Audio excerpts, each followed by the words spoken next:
Hello, this video will be about extremely interesting and amazingly detailed prophecy from Germany, those of Alois Irlmaier, Bernard Trembled, and the traditionally very old Birch Tree prophecies from Germany. Although they will be in general local for the region from which they originate, still they will be equally relevant for all people on Earth because they will be providing a glimpse into the dramatic events which will be happening very soon.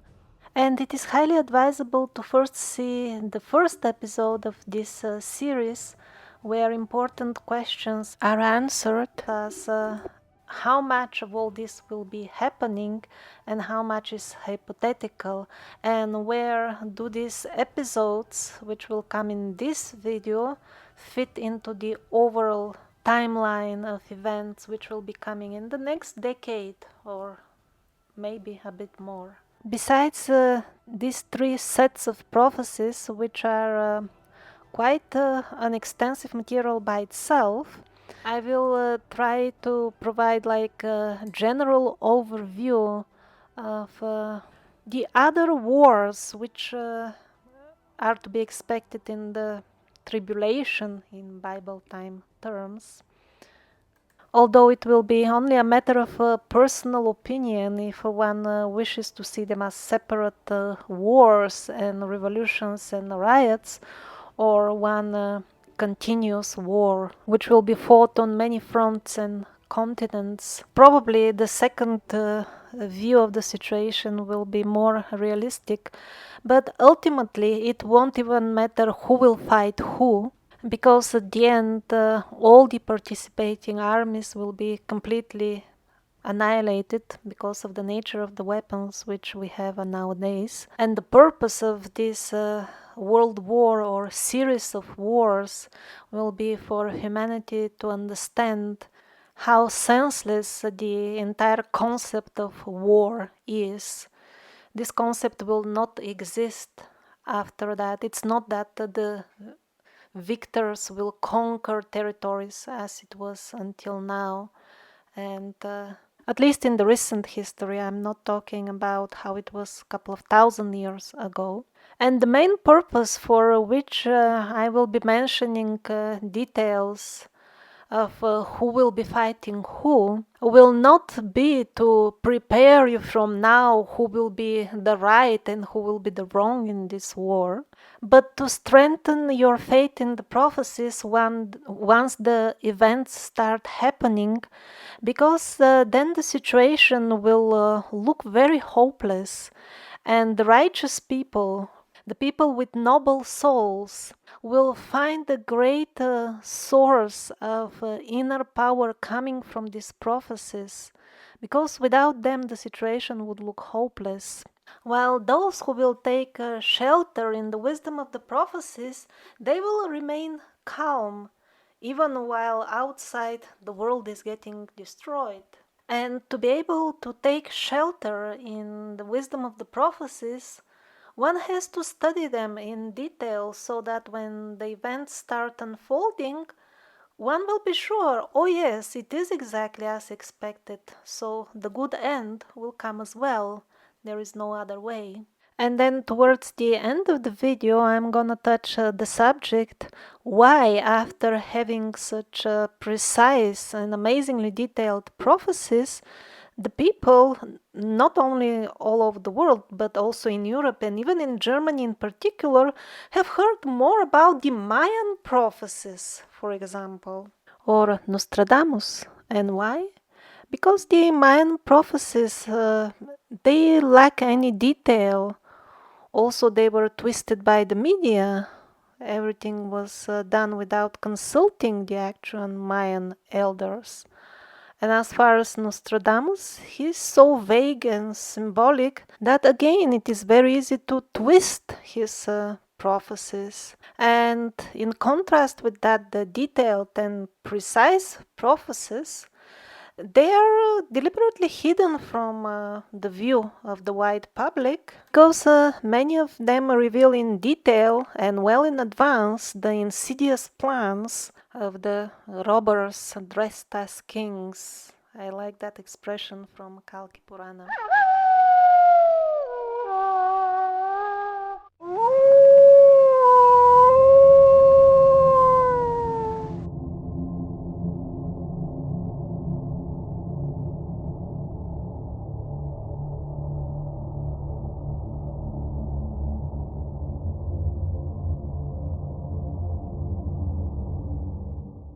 So, Alois Irlmaier was born in a very ordinary German family and was a builder by trade.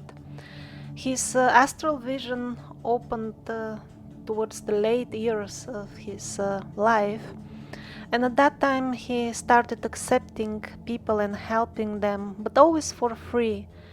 He decided never to accept payment for it and thus died in poverty. He could see the future in such an amazing detail and also the past that even courts, legal courts, were seeking his help in dissolving difficult cases, and even the Chancellor of Germany himself during the war times.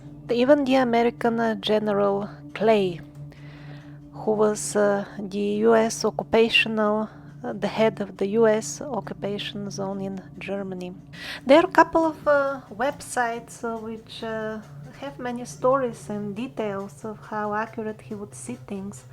For example, a funny detail about our times, he saw the people as constantly talking next to their Zuban boxes, he said, and they even also play with them all the time. What was a Zuban box in his time was a very colorful and rather large and flat matchbox in Germany, basically the same appearance as our cell phones. He was also brought to court. Of course, people are always suspicious when somebody else knows much more than them. But he was declared innocent because right in the court, he told the judge, "Your wife is now at home. She's drinking tea with this and this person," and he described her dress and everything else. And everything turned out to be absolutely true. So he was declared innocent, and the decision of the court is still in the Munich State Archive. So Irlmaier is an extremely reliable source. And let's jump directly to the predictions about exactly our times. According to him, we must be, again, as almost all other prophecies, within the last few years before the tribulation starts. And he died decades ago, and he said, "I'm glad I die now because I don't want to live through the Third World War after the visions I had about it." And he knew very well what is he talking about because he himself took part as a regular soldier in World War I, and he said that World War III will be way more horrible than all the other wars we know about combined. So here start the prophecies concerning our times. First comes prosperity like never before, happened in Germany. Then there is decline in faith like never before, definitely atheism is on the rise. Then an unprecedented corruption of morals, obviously happening. Then a large number of foreigners come to the country. The refugees are here already. The money is losing value more and more, so this is the next prediction we have. The revolution soon follows, And then the big war, the attack comes overnight from the east. So we've got only 2 points to complete before the Great War, the inflation and the revolution in Germany. And there will be revolutions in many other places, as confirmed by many other prophecies. Paramonov also mentioned these 2 points as coming next. Weeks ago, he said now the big inflation can come at any time. And then yesterday I heard an old interview of his, not from this year. Some time ago he explained that these secret sects which are running the scam of the world financial system currently, they have their approved plans since years. And in that plan, it was originally written that in 2025, all the fiat currencies will be centrally blocked, like the banks will be on hold, suspended. And by 2027, they were planning to make the fiat currencies obsolete and run only on gold. So that was their original plan, and then they started saying it seems that we'll have to do it earlier than that. And once the inflation starts, it will be terrible, like at least 1,000 times the valuation of the money or something like that, as mentioned in the previous episode. About the Deutsche Mark, which was the previous legal tender in Germany, the land of Irlmaier. His prophecies are somewhat local. So he said that the Deutsche Mark would be okay, but we'll have to be careful about the next one, because that will lose value. And the next one was the euro, and is still the legal tender in Germany as well. He also said, and now the 3 robber riders are coming. And the people who were listening to him asked him what he means, and he said, the tax office, the banks, and the insurance companies. People simply won't be able to pay their taxes, they will be so high. Just for comparison, currently in Germany, the government takes, under all kinds of pre-tax taxes, fees, and obligatory payments, and all kinds of formulations, more than 75% of everything people earn with their labor. So it doesn't say directly in the prophecy that the revolution and the riots will be over the increased taxes, but it seems to be very likely, and few other prophecies imply that as well. And similar revolutions and riots will be erupting at different points in time throughout the tribulation, all around the earth, on all continents. At some places there will be agents of these secret sects. They will have like shills who will... This is all described in the prophecies. It's not from me. The people with this vision, they saw them going to the people's houses and instigating them to riot, so that they can have a gathering of people who value their freedom and just slaughter them. But that was just at one particular place. Maybe in other countries the revolutions would be genuine, one never knows. But in overall, the main aftermath of them will be just slaughter of lots of people. I did not find any particular mention if they will be of any use in providing at least some sort of relief during this tribulation, but Paramonov also mentioned this type of revolutions. And the riots which they are currently instigating, we know for sure that those are planned and centrally instigated on the pretext of racism and all this stuff. That is only an attempt to kill prematurely those who are more inclined towards rioting, so that when the real riots start, they can manage to kill more people easier. And then the tribulation starts. Irlmaier describes it in this way. Everybody calls peace, shalom, and then it all starts. The Middle East is suddenly in flames. Big naval forces are facing hostility in the Mediterranean. Maybe with this expression, peace, shalom, Irlmaier refers to this peace treaty which is mentioned in the Bible, 7-year peace treaty signed in Jerusalem, and that's the very beginning of the biblical tribulation. So could be mention of the very same event. And then this Islamic Muslim takeover of southern Europe, which is described in many prophecies. Irlmaier gives only hints about that. He says the spark is somewhere in the Balkans or somewhere there, and the Balkans are very near to the Middle East, practically the next region. And also this initial Middle Eastern conflict, which we are gonna see in detail in the next episode, is also connected with Constantinople, which is, you can say, in the Balkans. So definitely there is connection. And when he speaks about the development of the battles, he also mentions some crescent symbol participating even in Germany. So although from his local German perspective, he says mostly that the Russians are the ones that invade from the east, he also gives few hints that it is actually the east against the west, because who answers the Russians?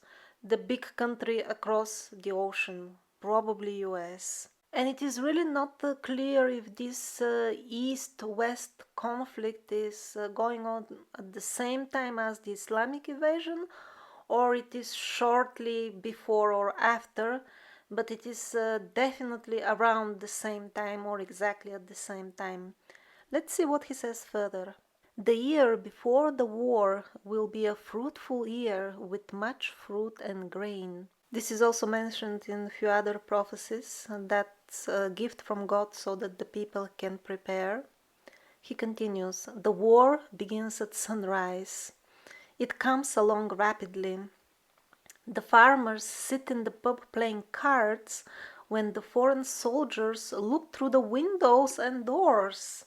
The very first attack comes from the northwest and reaches all the way to the Swiss border.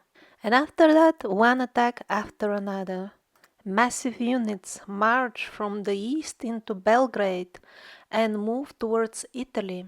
Then the three armored wedges advanced with lightning speed in the north of the Danube over West Germany towards the river Rhine. Without preliminary warning, this will occur so unexpectedly that the population flees full of panic to the west. Many cars clog the roads. So the problem will be that the people in panic will try to run using the highways in Europe. However, those will be just totally jammed, and then the tanks will come, which will also use the highway for transportation, and they will simply roll on the sides, all these cars. The city of Frankfurt is almost completely destroyed, and so is the valley of the river Rhine, mostly with air attacks. Immediately the revenge comes from across the large water. However, the yellow dragon invades in Alaska and Canada at the same time, but he does not go far. When the Golden City, Prague, is destroyed, it all begins. Like a yellow line, it goes up to the city in the bay. It will be a clear night when they begin to throw it. The tanks are still driving, but those who sit in these tanks became black. Wherever this dust falls down, everything is dead. No tree, no bush, no cattle, no grass. Everything withers and goes black. The houses still exist. It's a long line. Whoever goes over this line dies. The ones who are on the one side cannot go over the other side. The invaders retreat to the north, never to come back again. The airplanes drop a yellow powder between the Black Sea and the North Sea, a yellow strip of death, as wide as half of Bavaria. On this strip, even grass won't grow. Forget about humans. From the east, there are many caterpillars, but the caterpillars Inside, everybody is already dead, although the vehicles keep rolling on in order to gradually stop automatically. Pilots drop down small black boxes. They explode before they touch the earth and spread yellow or green smoke or dust. Whatever comes in contact with that dust becomes dead, no matter if it is a person, animal, or a plant. For 1 year, no organism is allowed to enter this area, otherwise it dies. These boxes are satanic. Wherever they explode, everything becomes black and the meat falls off people's bones. So sharp is the poison. And then he continues to describe the destruction of England by these black boxes that they drop in the water, destabilize the world's waters, cause terrible floods all over the earth, and effectively submerge uh, part of the island along with other islands. But that will come in the episode about England.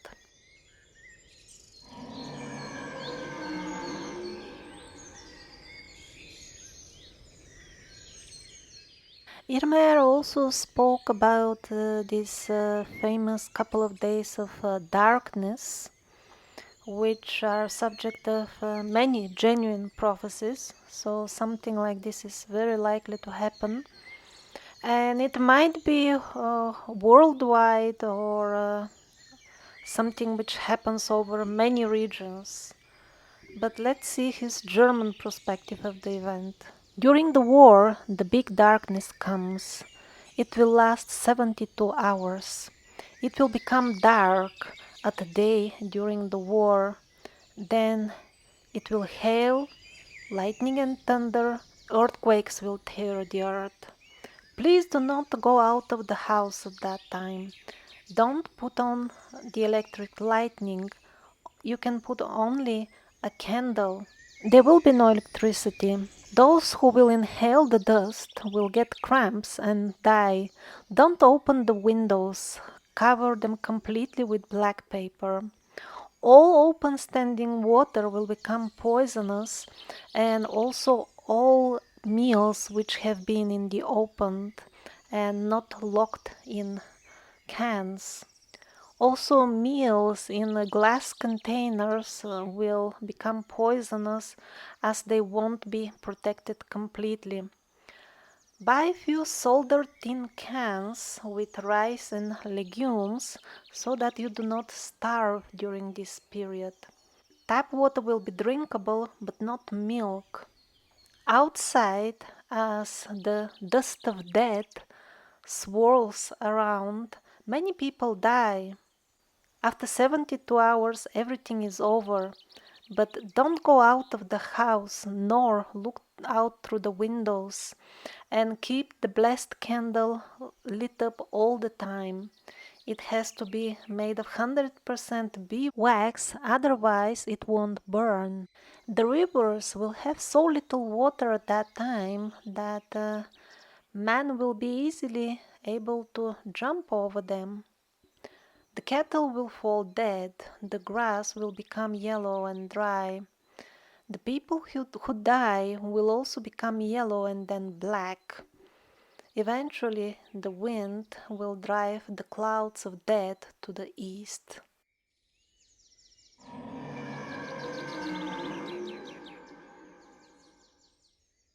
Irlmaier also mentioned that during these few years the climate will become suddenly much warmer. The glaciers in Germany they have a couple of glaciers over there. There will be no proper winters as we have now, no more winters. Exotic fruits will grow in Germany, oranges. Basically, the weather over there will be like as it is now in Italy.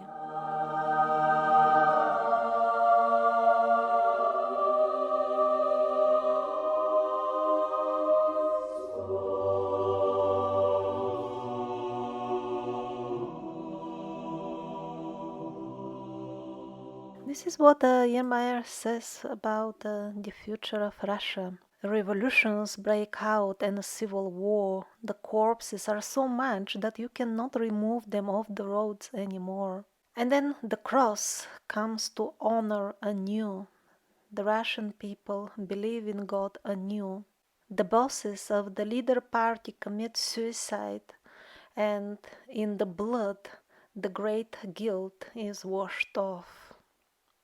I see a red mass mixed with yellow faces, general riots and horrible killing.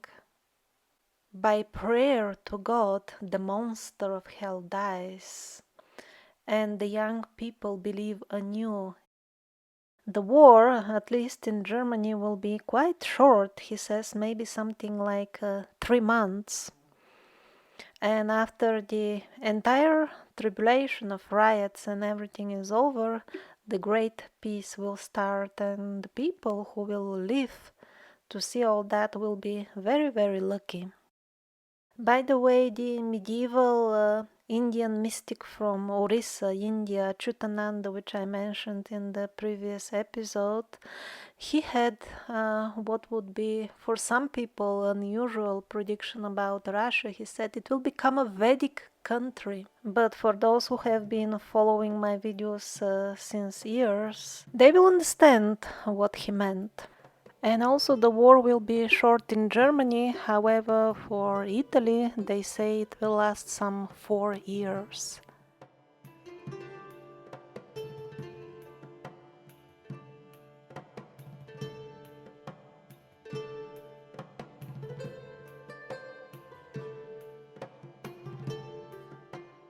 And now the prophecies of Bernard Trembled.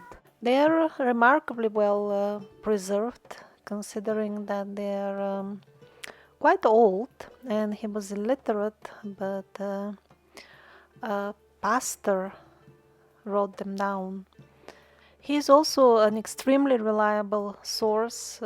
He's been verified many times that he is genuine, and he left prophecies for all the times through history, starting from his own time until date, and they have come true. Of course, we can't expect that clear language and almost as modern as we had from Irlmaier, but still, I will read that part of the prophecies which is for our times. I will skip the earlier part, otherwise this video will be too long. This is the beginning of the Blood Age, starts he. The city of Cologne will see a terrible battle.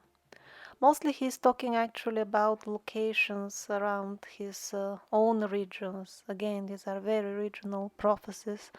We should not assume that the center of the entire war was around Cologne. He is just reporting what he saw about the future of this particular region.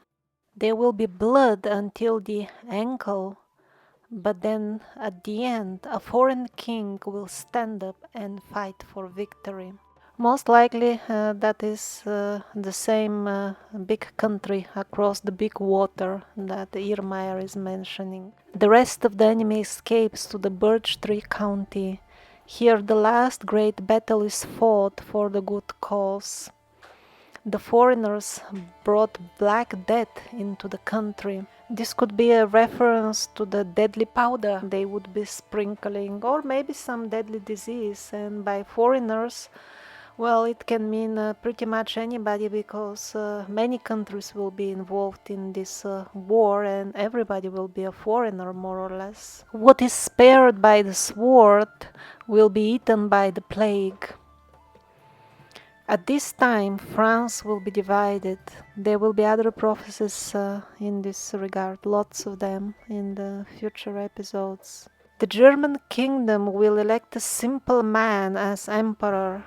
Simple man is Bauer. They have translated Bauer as a simple man, means like a peasant, an agriculture person, but also it can mean a simple soldier. He will rule Germany for an year and a day. There are other references that they will select some sort of simple folk as a leader for a short time, but that won't work as well. He who wears the imperial crown after him will be a man the world has long hoped for. This is one of the countless references to the future incarnation of Christ. Well, it's not future, it's for us it is already present, and these are the prophecies of the time when he will be ruling as a king after he defeats the Antichrist. There are countless, Christian, I found many Catholic prophecies about him. In the European prophecies, they usually call him the great monarch. At this time, there will be no more Jewish people in Germany. And after that, there will be good and happy time, and the praise of God will dwell on earth. And then there is no war ever again. He made remarks regarding some of the lines of his prophecies, namely that there will be a uprising in Germany and then a religious war will break with invading Muslim people, which is very much in agreement with what Irlmaier says about the uprising and then the invasion. And he also says that the invasion will be of Muslims and Russians, and many other foreign kings will be involved. While at the same time, France is in civil war, he says, which is confirmed by many other prophecies.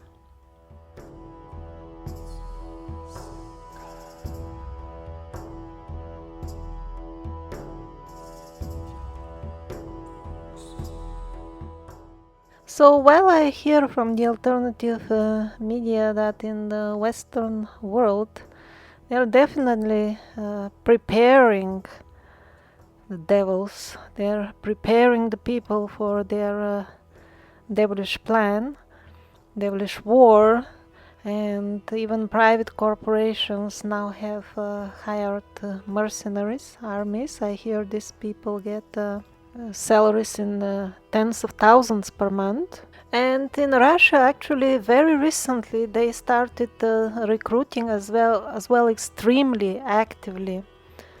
I believe as paid jobs, because since the beginning of the year, on the pretext of the epidemics, they have sold basically their military complex, so that is private as well, and they're restructuring their government.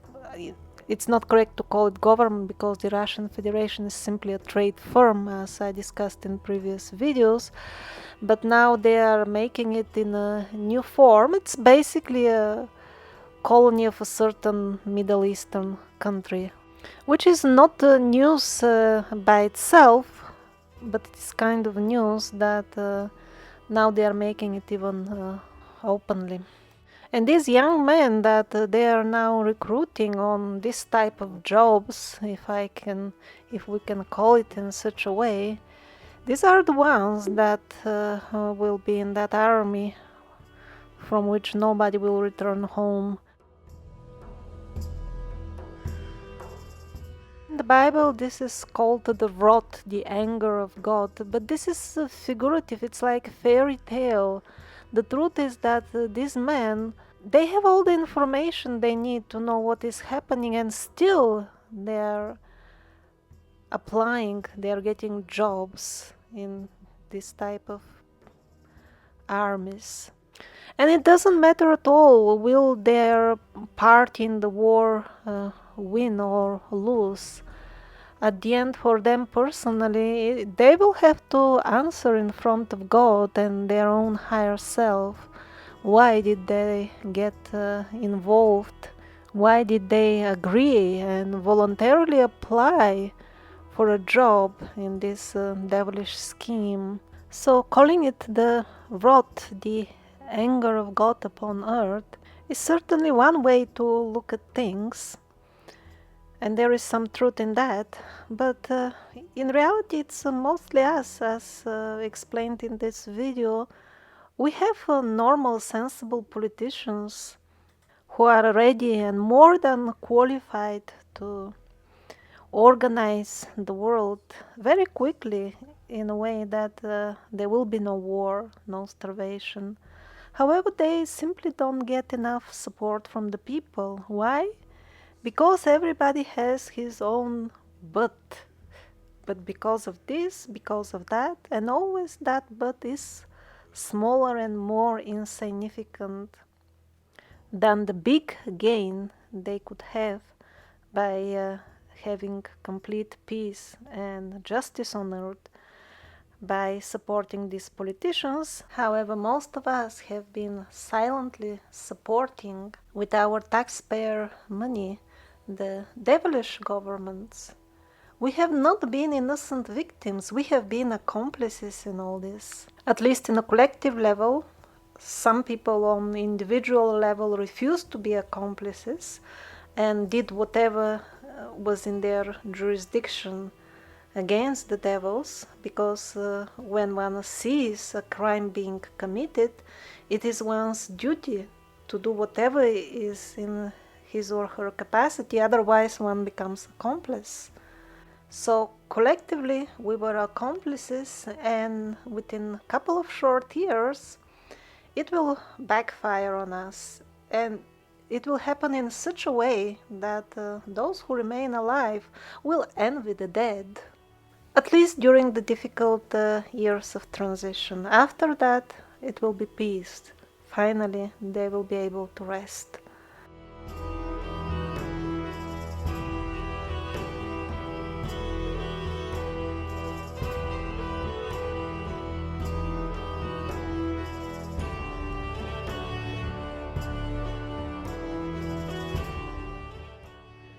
Otrok Vyacheslav also mentioned a great war between Russia and China.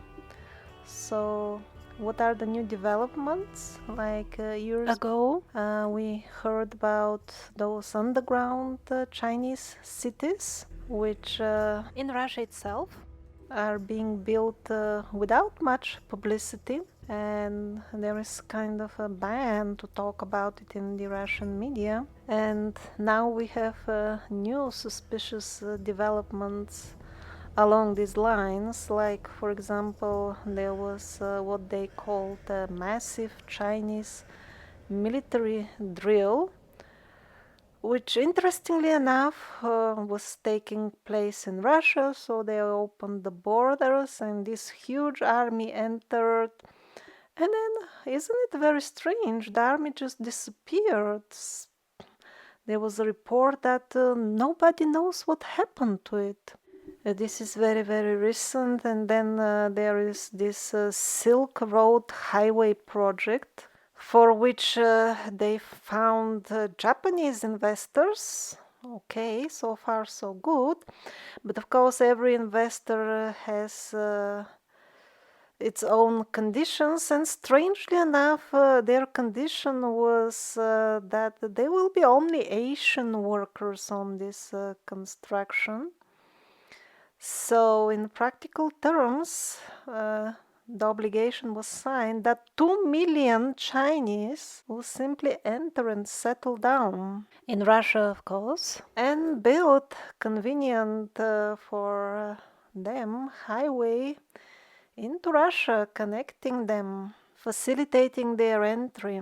So all the major military powers on earth will be involved in this war, and probably all powers at all on earth will be involved.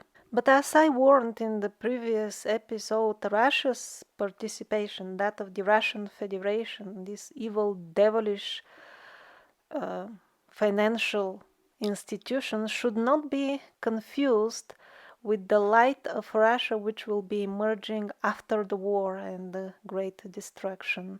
And it is not that the Russian Federation will have a better government after the war. Nothing like that. There will be no governments the way we know them anywhere on earth after the Great War and the return of Christ.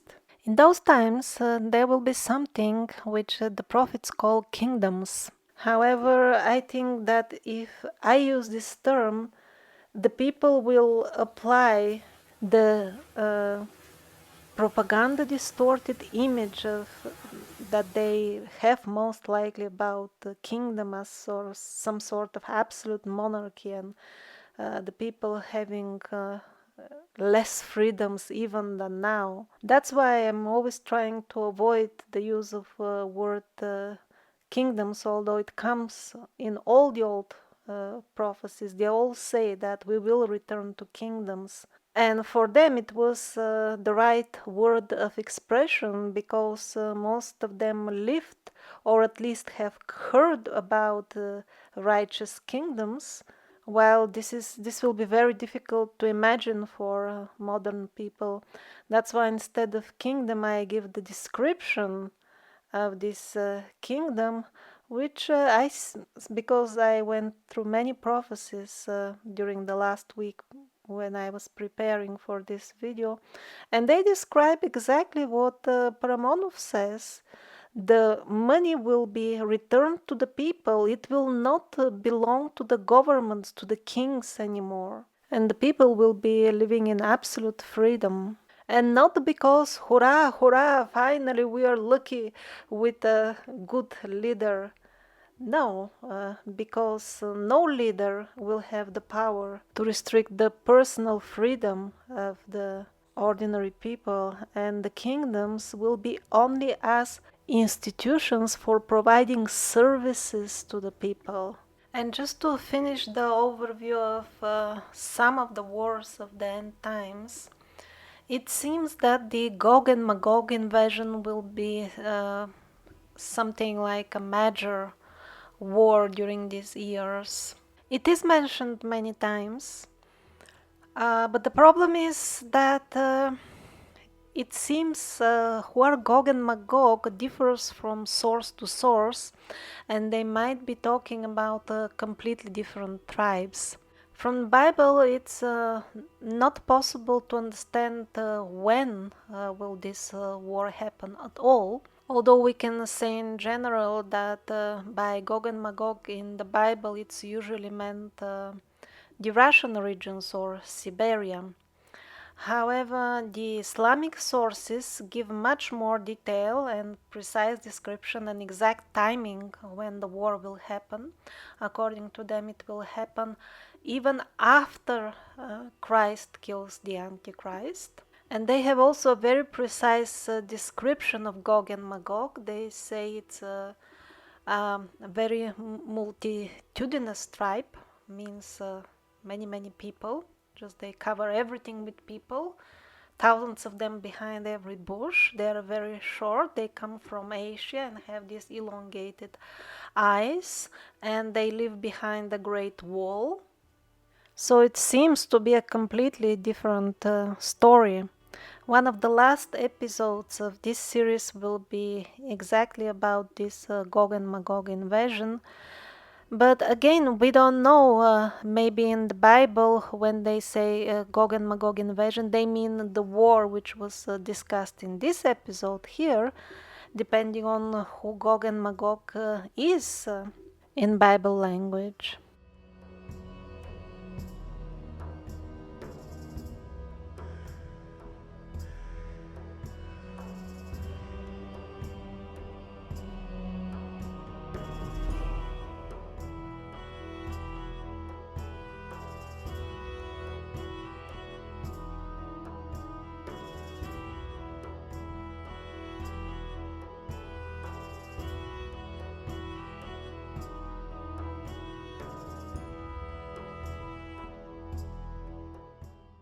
And now the Birch Tree Prophecies of Germany.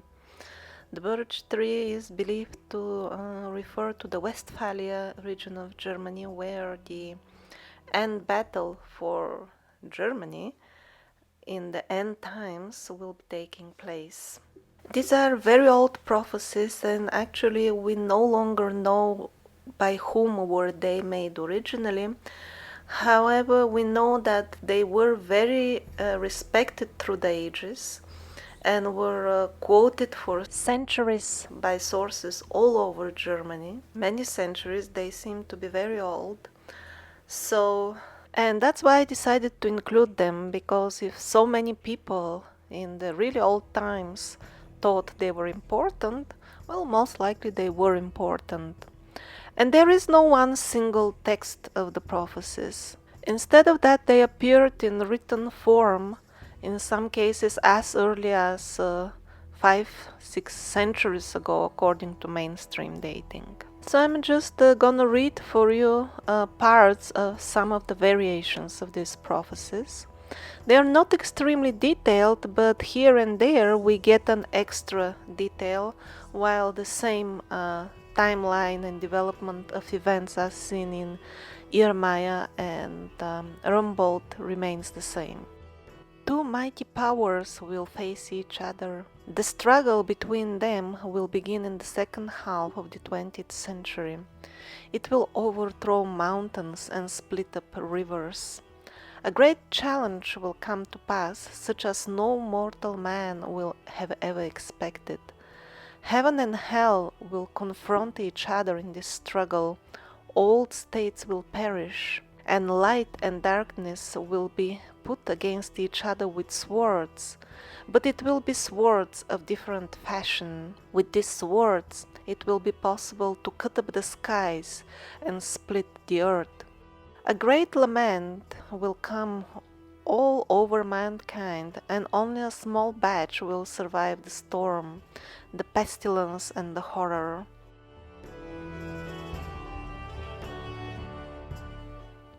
And neither of the two adversaries will conquer nor be vanished. Both mighty ones will lie on the ground, and a new mankind will come into existence. God is the key to everything. And now a few parts of another variation of the prophecy. When the time is near, people will not know how to dress. Women will wear hats like men and pants like men. Then will follow a tragic and unlucky time like our Creator has spoken of before us. People will fear themselves on earth and fear things that are about to come. Thrones will collapse, kingdoms will collapse. And through this process, East against the West will resort to heavy weapons. The war will follow in a year with very mild winter. The flowers will bloom very early in that year, and the cows will be up in their knees in grass by April. This is very early for Germany. The first soldiers that will come will wear cherry blossoms on their helmets. In the middle of Germany they will meet. Towns and villages will be destroyed. The people will hide in the mountains and in the woods. And there will be battles like the world has never seen before. The terrible battle will begin by the birch forest near Bodberg. For 3 days they will fight and stand in blood. All of the prophecies, without exception, say that the West will win this particular war. However, in the long term, that is basically meaningless. The only actual result will be the incredible slaughter. Just few short years after everything is over, any acquisitions of territory will be simply meaningless, because the countries will no longer own the land. The land, as by the law of God, belongs to the tribes, to the people which reside there, and not to the country.